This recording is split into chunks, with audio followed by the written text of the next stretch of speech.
Hey everybody, this is Perch. A bit ago, somebody asked the question, do awards matter for comic sales? And so I want to talk about the cousin to this, which is, do reviews matter to comic sales? And the answer is almost the same. Not quite, but almost, which is no. But let me explain that. Absolutely, good buzz about a comic leads to more comic sales, no doubt about it. But the reviews for comics right now are at such a small scale, very few people are actually seeing them. The quote-unquote buzz that a comic may get isn't coming from reviews. If it did, you'd see a lot of indie comics, you'd see a lot of, put it this way. The Matt Fraction Hawkeye series that is not exactly getting adapted by Disney Plus, but kind of, sort of, maybe, if you cross your eyes a little bit. I mean, the tracksuit guys are there, huh? It's a direct adaptation because of the tracksuit guys. Never mind the fact that, the story is wildly different, involves Ronin and Black Widow's in there now. Oh, spoilers. Actually, I don't know when this video is going to go out. Probably the whole season will be done by the time it goes out. I don't know. Anyway, my point is, it is, actually, what is my point? I don't know. My point is, Hawkeye had really good reviews. It won awards. It had perfect scores on all the review sites. CBR and Newsarama, Bleeding Cool were all raving about it. Comics Beat, everyone. It was great. And the comic didn't actually sell very well in the shop. It was okay. It sold decently in trade. It had hardcover sales. It's considered a critical success, and nobody's knocking it for not being a success. It was a successful title. But it wasn't a 100,000 copy seller. It wasn't even close to it. And right now, if you put up Matt Fraction's Fear Itself against Matt Fraction's Hawkeye, Fear Itself absolutely outsold it. But by every single metric, the reviews of Fear Itself were dismal compared to Hawkeye.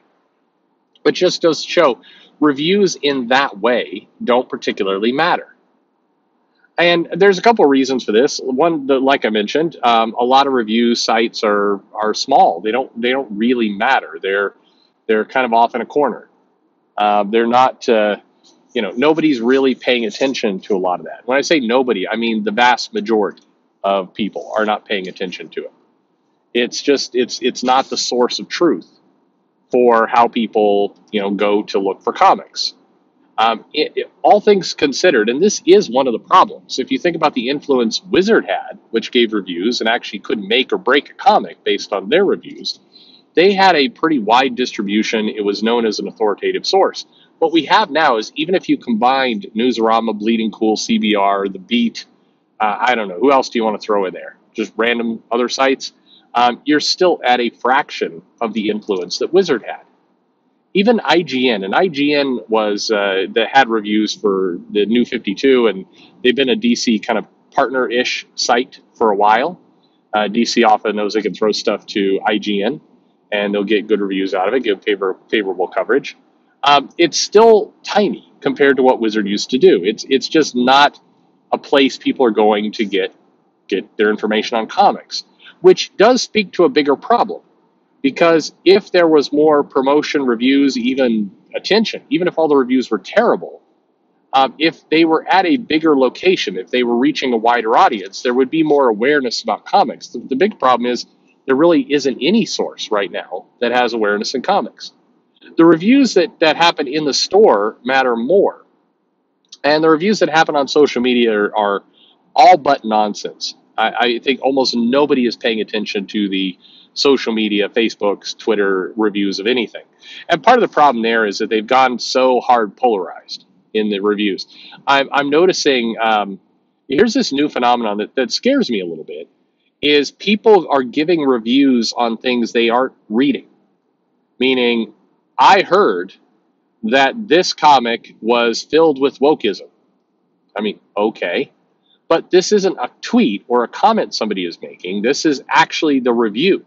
There's a review up on one of these sites that talks about, I didn't read the comic, but what I see about it online suggests the comic is super woke. And okay, so here's the truth. The comic that was being talked about was crappy. No doubt about it. I think they were reviewing the Blade versus the Death of Doctor Strange Blade book, which was not a good book. I mean, it was just a why is this here kind of book. But what balls to do a review where you state you're not reading it. Your entire review is basically based on your perceptions of someone else's review. Again, bad book, but come on, that's not who's defend. That's not fair. That nobody in their right mind is saying that's a good idea. Like I would rather see no review than a review of somebody who didn't read the book but is assuming the book is a certain way based on other reviews. That's nonsense. And bluntly, a lot of the crowdfunding stuff, when you see people come up that say, the white supremacists on Indiegogo, those people aren't reading the book either. A lot of those, well, let me restate that. Some of those comics, some are good, some are bad. I mean, it's like anything else; it's a mix. But a comic book that's, let's say, poor quality, is not a review of a white supremacist did this, filled with white supremacist values. When you open it up and it's like just kind of a nothing story, something that you might have read when you were in, say, 9th grade. That's not a fair review either. But increasingly, a lot of, and I wish I was joking about this, by the way.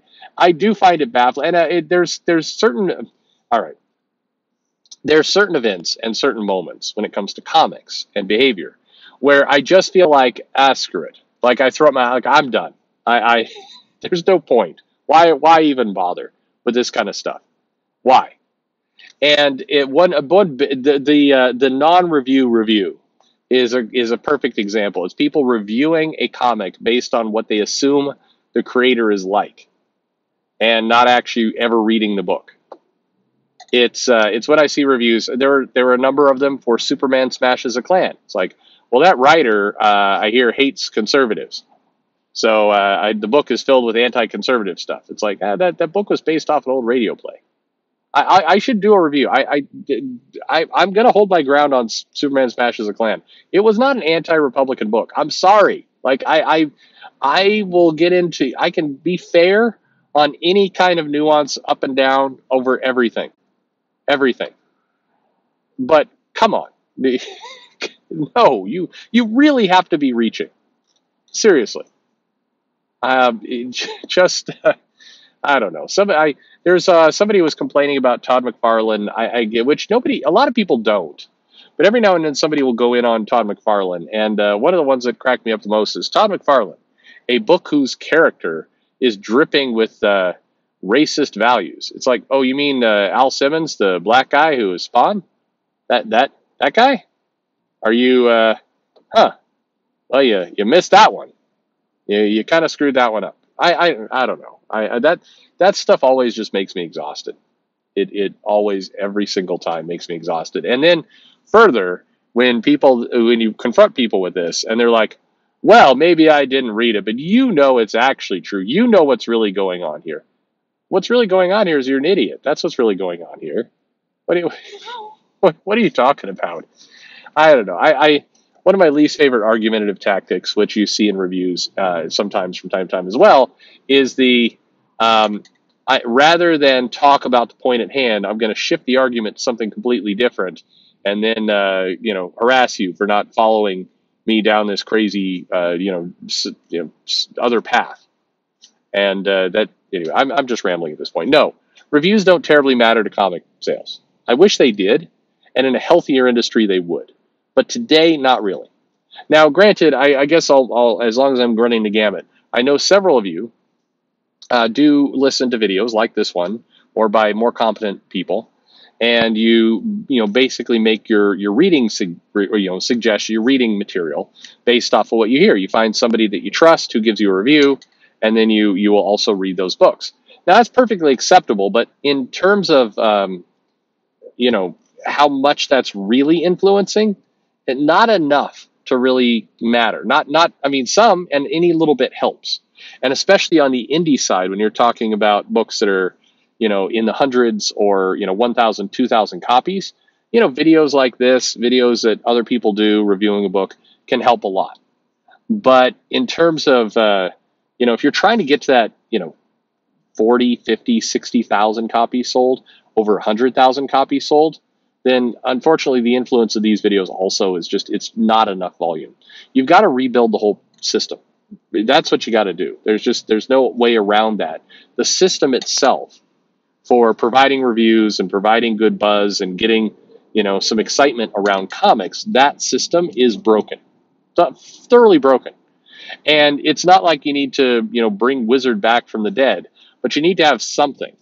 Right now, what you have is nothing. It's it's basically people are competing with nothing, and that's not going to get anyone anywhere. But there you go. There's my answer. Do reviews matter? There's my car telling me I'm close to something. No, that doesn't mean they're. By the way, when I say they don't matter, I mean they don't matter. For driving sales. Still fun for people to do reviews. Still fun for people to do these kinds of things. I don't think anybody should stop. I just, right now, they are not a driver for new comic activity and for sales. But maybe someday. They got to improve the channel. Anyway, let me know if you disagree. Like and subscribe, of course. And thanks for listening.